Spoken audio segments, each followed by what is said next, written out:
જય સ્વામિનારાયણ મિત્રો. શ્રી સ્વામિનારાયણ ગુરુકુલ રાજકોટ સંસ્થાન દ્વારા આયોજિત SGIS ઓનલાઈન ગુરુકુલમાં હું જતીન ડાબી આપ બધાનું ફરી એકવાર હાર્દિક સ્વાગત કરું છું. મિત્રો, આજના લેક્ચરની અંદર આપણે એક નવા અને એક સરસ મજાના ટોપિકની ચર્ચા કરવાના છીએ, જેનું નામ છે મિત્રો સ્થિતિસ્થાપકીય સ્થિતિ ઉર્જા. આપણે ખાલી સ્થિતિ ઉર્જાનો કોન્સેપ્ટ તો જાણીએ છીએ, પરંતુ એક શબ્દ આગળ આપણે ઉમેરીએ છીએ, સ્થિતિસ્થાપકીય. તો એ શબ્દ શું છે અને આખો વર્ડ કમ્પ્લીટ થાય તો એ સ્થિતિ ઉર્જાનું સૂત્ર શું મળશે એની ચર્ચા આપણે કરીશું. જેના ખ્યાલ મેળવવા માટે આપણે ઉદાહરણ લેશું એક સરસ મજાની સ્પ્રિંગનો. તો મિત્રો, આ ટોપિક સમજતા પહેલા આપણે એ સમજવું છે કે પુનઃસ્થાપક બળ એટલે શું. સમજો, નવો વર્ડ છે તમારા માટે, પુનઃસ્થાપક બળ, જેને ઇંગ્લિશમાં રિસ્ટોરિંગ ફોર્સ FR પણ કહેવાય છે. શું કહેવાય છે મિત્રો? Restoring force FR. પુનઃસ્થાપક બળ એટલે શું પહેલા એ સમજીએ, ત્યારબાદ આપણે સ્થિતિસ્થાપકીય સ્થિતિ ઉર્જાની ચર્ચા કરીશું. ધારો કે મિત્રો, અહીંયા આ કોઈ એક દ્રઢ આધાર સાથે આપણે એક સ્પ્રિંગ લટકાવેલી છે. આ સ્પ્રિંગ આટલી લંબાઈ ધરાવે છે, અહીંયાથી અહીંયા સુધીની લંબાઈ ધરાવે છે. અહીંયા આપણે સ્પ્રિંગના નીચેના છેડે હાલમાં કોઈ પણ બળ લગાડતા નથી.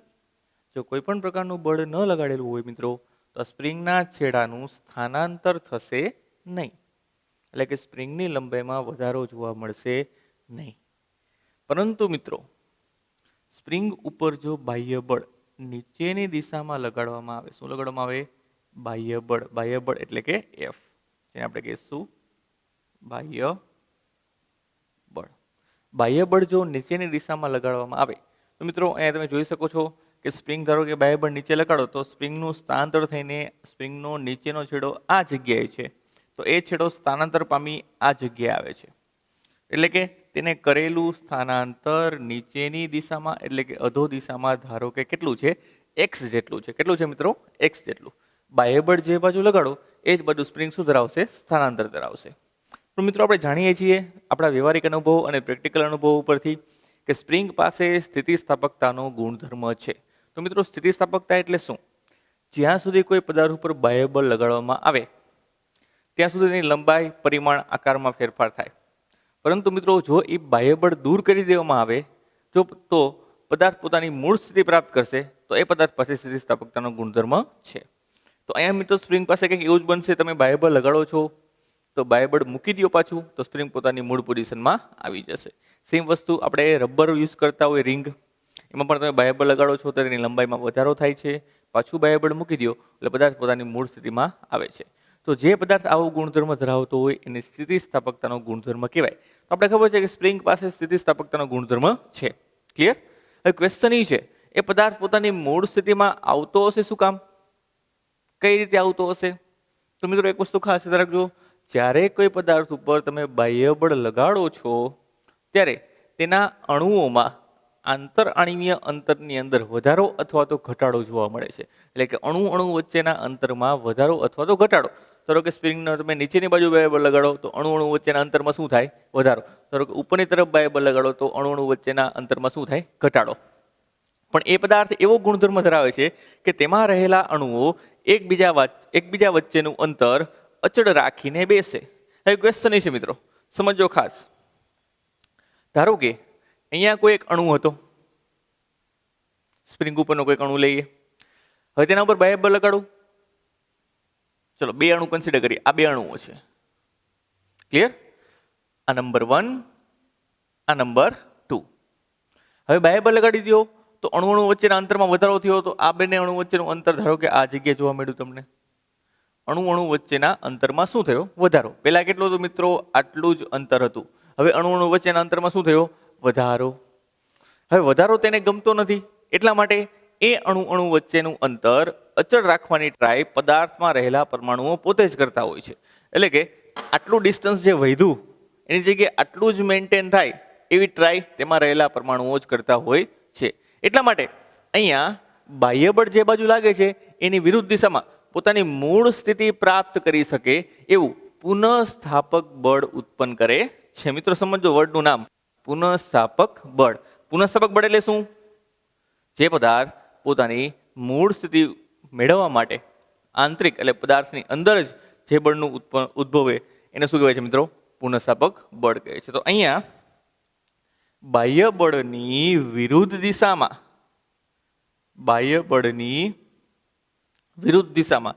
એટલા જ મૂલ્યનું શું ઉદ્ભવશે મિત્રો? પુનઃસ્થાપક બળ ઉદ્ભવશે. શું ઉદ્ભવશે? પુનઃસ્થાપક બળ ઉદ્ભવશે. ક્લિયર? સમજો મિત્રો, બાહ્ય બળની વિરુદ્ધ દિશામાં શું ઉદ્ભવશે? પુનઃસ્થાપક બળ. તો એની જ આપણે ચર્ચા કરવાની હતી. પુનઃસ્થાપક બળ એટલે શું? પદાર્થ પોતાની મૂળ સ્થિતિ જાળવી રાખે છે. તો જાળવી રાખવા માટે બાહ્ય બળની વિરુદ્ધ દિશામાં ઉત્પન્ન થતા બળને શું કહે છે? પુનઃસ્થાપક બળ કહે. ધારો કે તમારી હાથમાં કોઈ એક રબર છે, તો રબરની મૂળ લંબાઈ આટલી છે. હવે તમે બે છેડાઈને ખેંચો છો તો એની લંબાઈમાં શું થાય છે? વધારાનું બળ. શું તમે બાહ્ય બળ લગાડેલું? યસ. તો જે બાજુ બાહ્ય બળ લગાડો છો તેની વિરુદ્ધ દિશામાં શું ઉત્પન્ન થતું હશે? રબરની અંદર પુનઃસ્થાપક બળ. નામ જ એવું છે મિત્રો, પુનઃસ્થાપક બળ, એટલે કે તેની મૂળ સ્થિતિ પ્રાપ્ત કરવા માટે ઉત્પન્ન થતું બળ. તો એને જ આપણે કહીએ છીએ FR એટલે કે રિસ્ટોરિંગ ફોર્સ, જે હંમેશા બાહ્ય બળના મૂલ્ય જેટલું જ અને તેની વિરુદ્ધ દિશામાં ઉત્પન્ન થાય છે. જો બાહ્ય બળ વધારે તો પુનઃસ્થાપક બળ પણ વધારે. જો બાહ્ય બળ ઓછું તો પુનઃસ્થાપક બળનું મૂલ્ય પણ ઓછું. ક્લિયર? તો મિત્રો આ થઈ પુનઃસ્થાપક બળની વાત. અને સાથે સાથે અહીંયા સ્પ્રિંગ માટે એક સરસ મજાના નિયમની પણ ચર્ચા કરી લઈએ, જેને હુકનો નિયમ કહે છે પુનઃસ્થાપક બળ પરથી.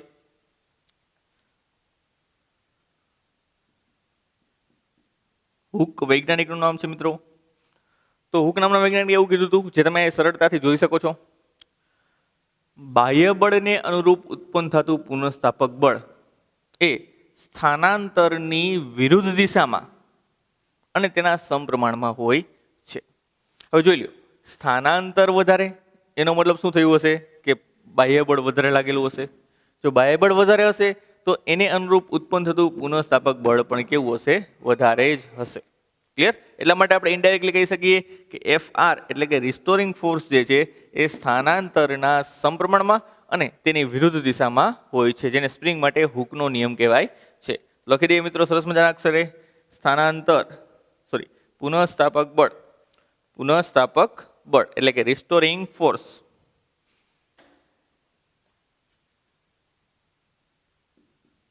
પુનઃસ્થાપક બળ ચલે છે સ્થાનાંતરના સમપ્રમાણમાં અને તેની વિરુદ્ધ દિશામાં હોય છે. તો આપણે ઇન શોર્ટ આવું લખી શકીએ કે FR ચલે છે X, પણ આગળ લખી દઉં છું માઇનસ. મિત્રો માઇનસ શું સૂચવે છે? દિશા વિરુદ્ધ છે. તો આ માઇનસ એવું સૂચવે છે મિત્રો કે FR અને X ની દિશા કેવી છે? વિરુદ્ધ છે. સરળતા ખાતર તમે મિત્રો અહીંયા ચલે છે કાઢીને એક અચળાંક પણ મૂકી શકો છો. ધારો કે અચળાંકનું મૂલ્ય છે K × X.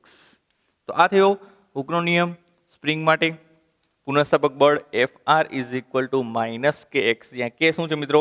અચળાંક છે. શું છે? અચળાંક. આનું મૂલ્ય જેને કહેવાય છે સ્પ્રિંગનો સ્થિતિસ્થાપકતા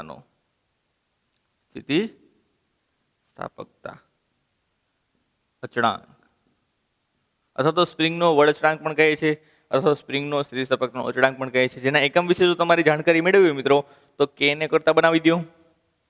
તો F એટલે કે બળ છેદમાં સ્થાનાંતર, ક્લિયર? એટલે કે X.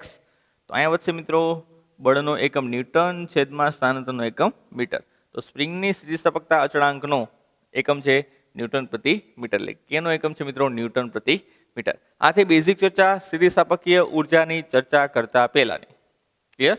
પુનઃસ્થાપક બળ એ સ્થાનાંતરના સમપ્રમાણમાં અને સ્થાનાંતરની વિરુદ્ધ દિશામાં હોય છે. એને સ્પ્રિંગ માટે હુકનો નિયમ કહે છે. અને એક અચળાંક આવેલો છે કે સરસ મજાનો ઋણ નિશાની માત્ર શું સૂચવે છે? દિશા જે છે બેની પરસ્પર કેવી છે? વિરુદ્ધ છે. બાકી મૂલ્યની દ્રષ્ટિએ બંને એકબીજાના સમપ્રમાણમાં હોય છે. ચલો હવે ફાઇનલી આપણે ચર્ચા કરવી છે મિત્રો સ્થિતિસ્થાપકીય સ્થિતિ ઉર્જા. સ્થિતિસ્થાપકીય સ્થિતિ ઉર્જા કોની અંદર? તો કે સ્પ્રિંગમાં સંગ્રહ પામતી સ્થિતિસ્થાપકીય સ્થિતિ ઉર્જા. એની ચર્ચા આપણે કરવી છે. તો એના માટે મિત્રો આપણે વિચારીએ કે ધારો કે કોઈ એક દ્રઢ આધાર સાથે, આ છે કોઈ દ્રઢ આધાર,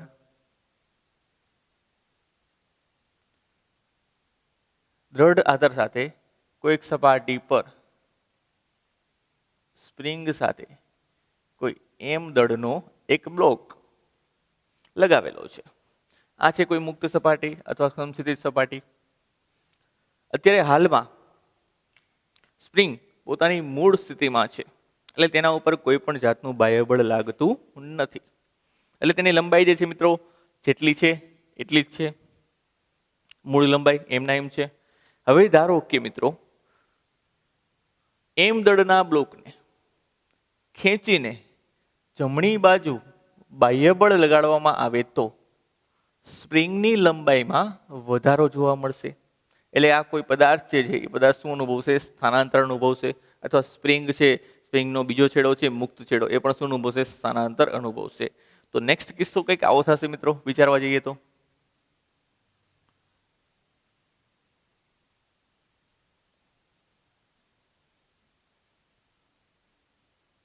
ચલો આપણે શું લગાડીએ છીએ? બાહ્ય બળ લગાડીએ છીએ. કઈ બાજુ? આ બાજુ બાહ્ય બળ લગાડીએ છીએ, બાહ્ય બળ F.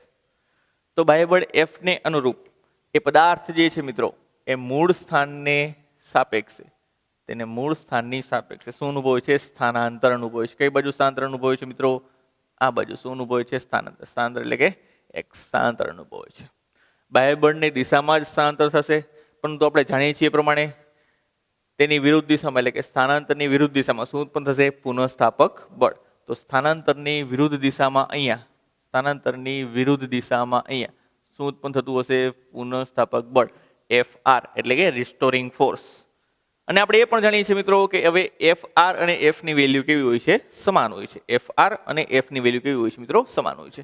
જો આમ ન કરવું હોય મિત્રો તો બીજી વસ્તુ પણ ધ્યાન રાખવાની. આ સ્પ્રિંગ જે છે એના મૂળ સ્થાન ઉપર છે, આ છે તેની મૂળ સ્થિતિ. હવે જે રીતે તમે એ બ્લોક ઉપર જમણી બાજુ બાહ્ય બળ લગાડેલું, એવી રીતે સ્પ્રિંગ ઉપર ડાબી બાજુ પણ બાહ્ય બળ લગાડી શકો છો. તો સ્પ્રિંગની લંબાઈમાં શું થશે? ઘટાડો થાય. જેમ આ અહીંયા તણાવ અનુભવે છે એમ ત્યાં શું અનુભવશે? દાબીય બળ અનુભવશે. ક્લિયર? તો એવી રીતે મિત્રો સ્પ્રિંગ સંકોચન અનુભવશે, અહીંયા વિસ્તરણ અનુભવશે. તો એવો કિસ્સો પણ વિચારી શકાય.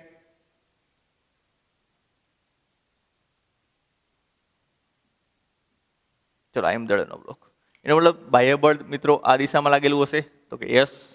સ્થાનાંતર પણ એ જ દિશામાં થયું, યસ. તો પુનઃસ્થાપક બળ છે મિત્રો કઈ દિશામાં ઉત્પન્ન થશે? તો કે પુનઃસ્થાપક બળ જે છે એ સ્થાનાંતરની હંમેશા વિરુદ્ધ દિશામાં જ ઉત્પન્ન થાય. તો આ મિત્રો સ્પ્રિંગનું શું સૂચવે છે? આ સૂચવે છે વિસ્તરણ. આ શું સૂચવે છે? સ્પ્રિંગનું વિસ્તરણ. અને આ શું સૂચવે છે? સ્પ્રિંગનું સંકોચન. ક્લિયર?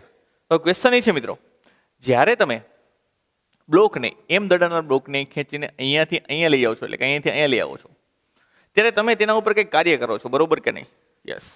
અને ફિઝિક્સનો નિયમ આપણે હમણાં જ જોયો કે કરવું પડતું કાર્ય એ તેમાં સ્થિતિ ઉર્જા સ્વરૂપે સંગ્રહ પામે છે. લાસ્ટ લેક્ચરની અંદર આપણે ચર્ચા કરેલી હતી. કોઈ પદાર્થ ઉપર તમે કાર્ય કરો છો, આ પદાર્થને અહીંયાથી અહીંયા લઈ જાઓ છો, તો અહીંયાથી અહીંયા લેવા માટે કરવું પડતું કાર્ય એ પદાર્થમાં સ્થિતિ ઉર્જા સ્વરૂપે સંગ્રહ પામે છે. ક્લિયર? તો મિત્રો એ જ સ્થિતિ ઉર્જાને આપણે સ્પ્રિંગની સંગ્રહ પામતી સ્થિતિસ્થાપકીય સ્થિતિ ઉર્જા કહી શકીએ. સ્થિતિસ્થાપકીય એટલા માટે કહીએ છીએ કે એ ઉર્જા દ્વારા એ બ્લોક અથવા તો સ્પ્રિંગ એ પોતાની મૂળ સ્થિતિ પ્રાપ્ત કરી શકે છે. કારણ કે તમે એમ દળના બ્લોકને અહીંયા સુધી ખેંચીને બાહ્ય બળ લગાડો છો, પણ જો બાહ્ય બળ મૂકી દેવામાં આવે તો બ્લોક પાછો પોતાની મૂળ સ્થિતિમાં આવી જાય, એટલે કે સ્પ્રિંગ પણ પોતાની મૂળ સ્થિતિમાં આવી જાય છે. ક્લિયર? તો એના માટે આપણે એમ દળના બ્લોકની સ્થિતિસ્થાપકીય સ્થિતિ ઉર્જા શોધીશું સ્પ્રિંગ માટે. હવે એ સ્થિતિ ઉર્જા શોધવા માટે આપણે શું શોધવું પડશે? સૌપ્રથમ કાર્ય શોધવું પડશે. તો એક વસ્તુ આપણે જાણ્યા યાદ જ છે મિત્રો, એ પહેલા લખી દઈએ કે સ્પ્રિંગમાં ઉદ્ભવતું પુનઃસ્થાપક બળ, અહીંયા સ્પ્રિંગમાં ઉદ્ભવતું પુનઃસ્થાપક બળ Fr is equal to F. હવે લખી દઉં Fr ઇઝ ઇક્વલ ટુ, કારણ કે બંનેના મૂલ્ય કેવા હોય છે? સમાન. ઇઝ ઇક્વલ ટુ હોય છે માઇનસ kx. તેને આપણે આપી દઈએ સમીકરણ નંબર x. ક્લિયર? ચલો હવે આપણે સ્ટાર્ટ કરીએ પ્રોસેસ. આપણે મૂળ કાર્ય કરવાની. મૂળ સ્થિતિ અહીંયા છે મિત્રો, તો આ થઈ તમારી સ્થિતિ x બરાબર 0. આ સ્થિતિને આપણે કહી દઈશું આપણે x બરાબર 0. અહીંયાથી તમારે અહીંયા સુધી લઈ આવવાનું છે, એટલે કે x બરાબર x સુધી લઈ આવવાનો છે m દળના બ્લોકને. 0 થી લઈને ક્યાં સુધી લઈ આવવાનો છે? x સુધી. પણ આપણે સૂક્ષ્મ સૂક્ષ્મ સૂક્ષ્મ સૂક્ષ્મ સ્થાનાંતર કરાવીને લઈ આવશું. એટલે કે ધીમે ધીમે બ્લોક અહીંયા છે, થોડુંક સ્થાનાંતર, થોડુંક થોડુંક થોડુંક થોડુંક થોડુંક થોડુંક થોડુંક થોડુંક થોડાક થોડાક સ્થાનાંતર દ્વારા આપણે એ પદાર્થને ક્યાં લઈ જઈએ છીએ? અહીંયાથી લઈને અહીંયા સુધી. જરૂરી નથી કે પ્રત્યેક સ્થાનાંતર માટે લાગતું બળ સમાન પણ હોય. ક્લિયર? જો બળ સમાન ન હોય મિત્રો તો અહીંયા આપણે ચલ બળના સૂત્રનો ઉપયોગ કરી શકીએ. ચલ બળ વડે થતા કાર્યના સૂત્રનો. તો અહીંયા સ્પ્રિંગને અથવા તો m દળના બ્લોકને x બરાબર 0 થી x બરાબર x સુધી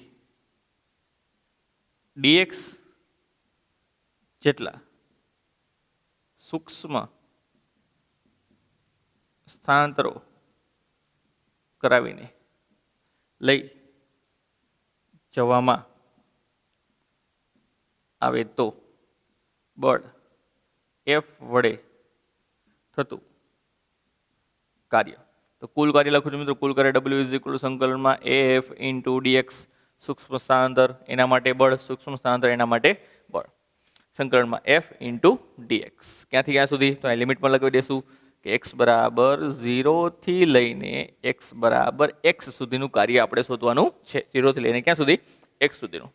બળની કિંમત છે મિત્રો તમારી પાસે F is equal to -kx, પણ સરળતા ખાતર ઋણ નિશાની નથી લેતો કારણ કે એ માત્ર દિશા સૂચવે છે. તો આપણે મૂલ્ય સ્વરૂપે લઈએ તો F ની વેલ્યુ અહીંયા થશે મિત્રો W બરાબર સંકલનમાં 0 થી લઈને x. F ની વેલ્યુ થશે kx into dx. Clear? k ખુદ અચળાંક છે, x વેરી થાય છે એટલે કે બદલાય છે, એટલા માટે એને અંદર રાખીશું, k ને લઈ લેશું બહાર. તો k બાર સંકલનમાં 0 થી x x ઇન્ટુ dx. ચલો મિત્રો x નું સંકલન કયો મને?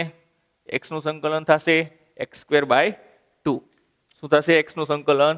x² by 2. કેટલી ઘાત છે હાલમાં? 1 ઘાત છે. તો ઘાતમાં 1 વધારો, ઘાતને લખો નીચે, ત્યારબાદ લિમિટ તો એમનામાં જ રહેશે. સૌપ્રથમ અપર લિમિટ એટલે કે મોટી લિમિટનો વારો. તો k મોટી લિમિટ છે x² બાય 2 માઇનસ નાની લિમિટનો વારો 0² બાય 2. તો આ પદ કેન્સલ થઈ જશે. તો અહીં વધશે મિત્રો kx² બાય 2 અથવા તો 1/2 kx².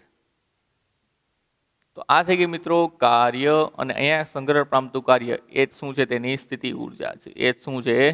સ્થિતિ ઉર્જા છે. તો મિત્રો સ્થિતિ ઉર્જાનું સ્પ્રિંગમાં સંગ્રહ પામતી સ્થિતિ ઉર્જાનું સૂત્ર શું મળ્યું? 1/2 kx². શું મળે છે? 1/2 kx².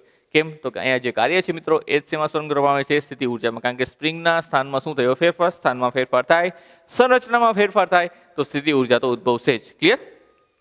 ચલો વિશેષ ચર્ચા એ પણ કરીએ આપણે. અહીંયા આ મેળી સ્થિતિ ઉર્જાનું સૂત્ર.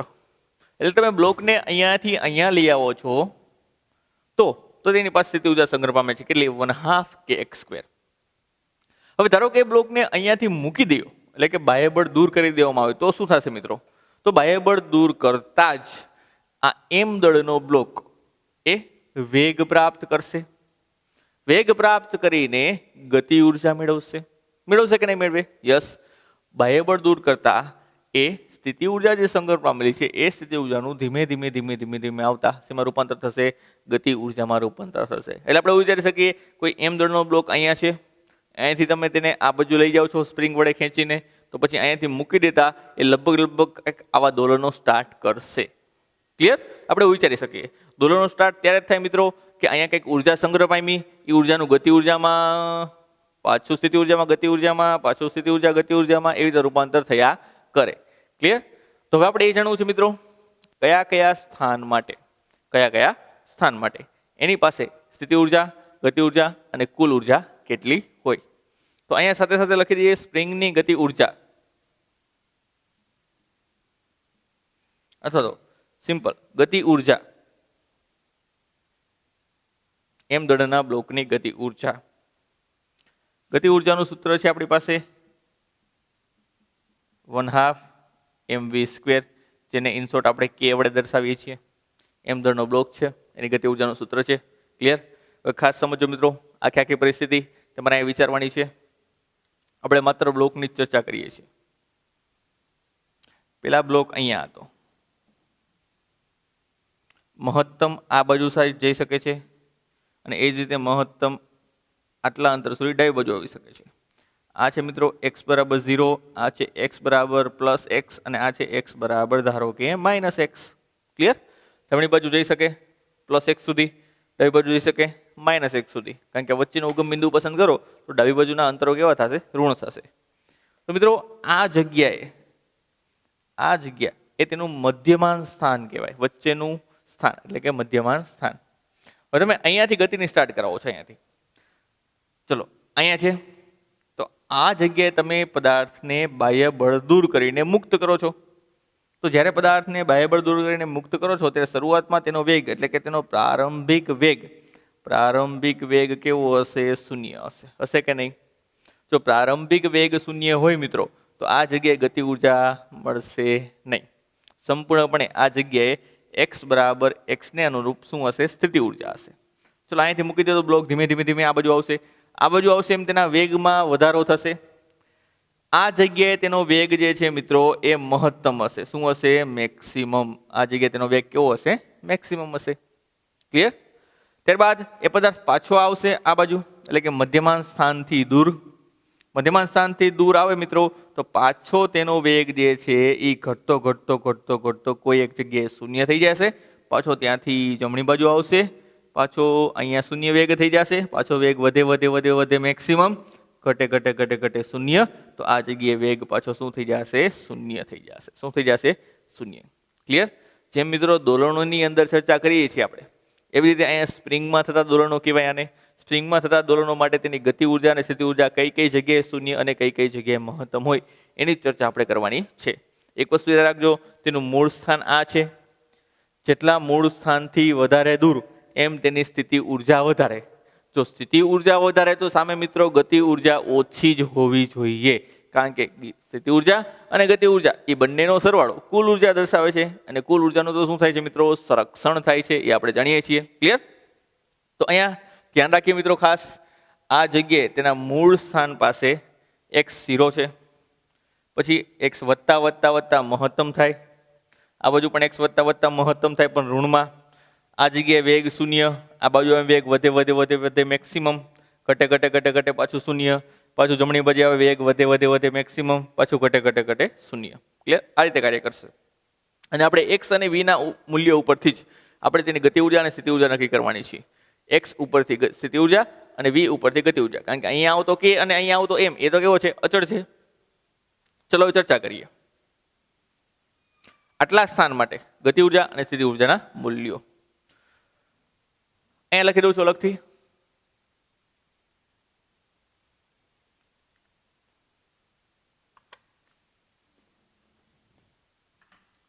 એક કોષ્ટક જ બનાવી દઈએ.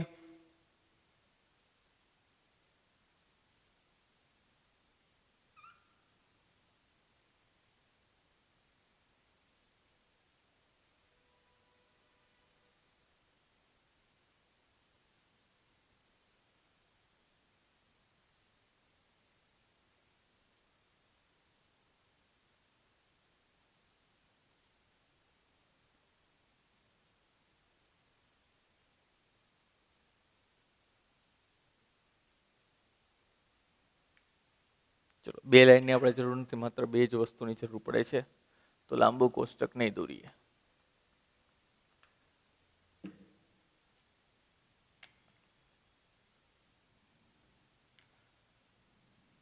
અહીં લખી દઈએ છીએ મિત્રો અંતર x બરાબર 0 થી ચાલુ કરીએ અથવા x બરાબર x થી ચાલુ કરીએ. ચલો x બરાબર x થી ચાલુ કરીએ, પછી આવશે x બરાબર 0, પછી આવશે x બરાબર -x, પછી આવશે x બરાબર 0 અને પાછું x બરાબર +x, એટલે એક દોલન થયું કહેવાય.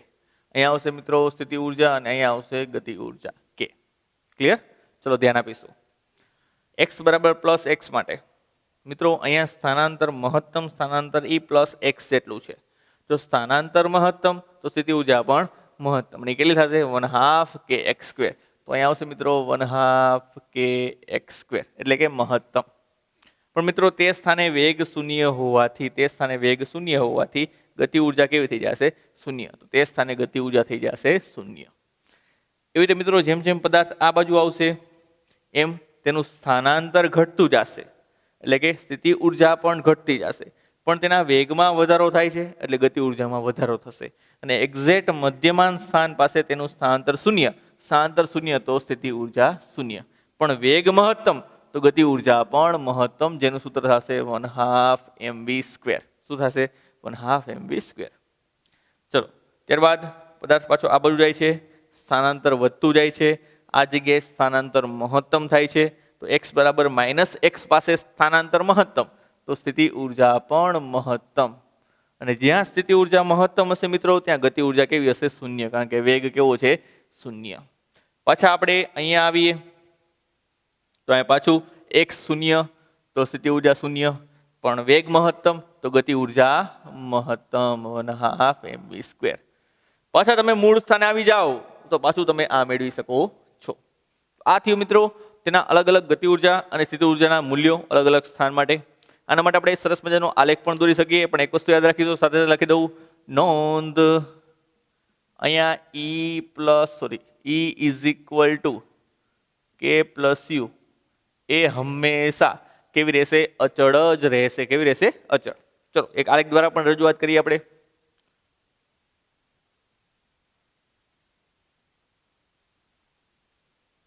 આ છે મિત્રો x એટલે કે સ્થાનાંતર, આ છે ઉર્જા, ગતિ ઉર્જા પણ આવશે, સ્થિતિ ઉર્જા પણ આવશે અને કુલ ઉર્જા પણ આવશે.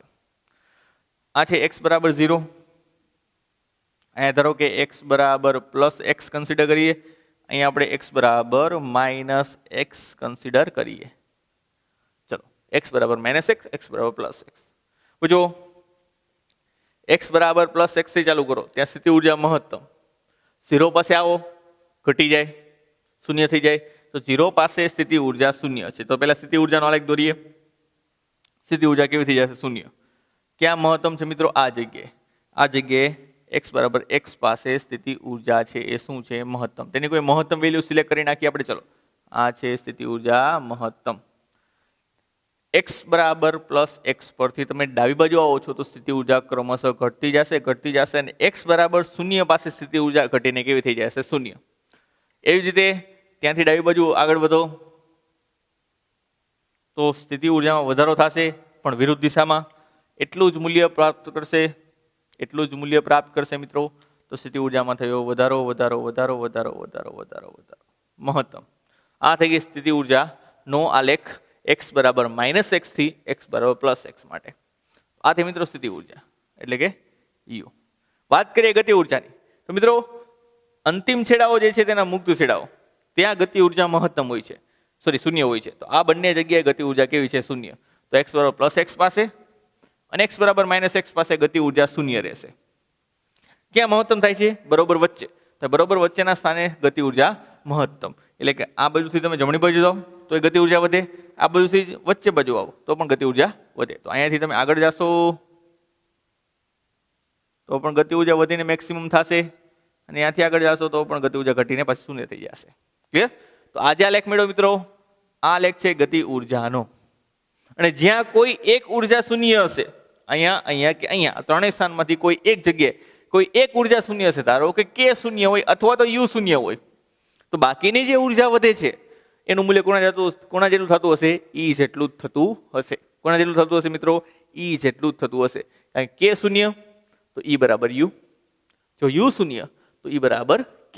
તો અહીં લખી દઈએ મિત્રો, આ જે આડી લાઈન છે એ કોની છે? આ જે આડી લાઈન મળશે એ મળશે કુલ ઉર્જા E, જે હંમેશા કેવી રહેશે? અચળ રહેશે.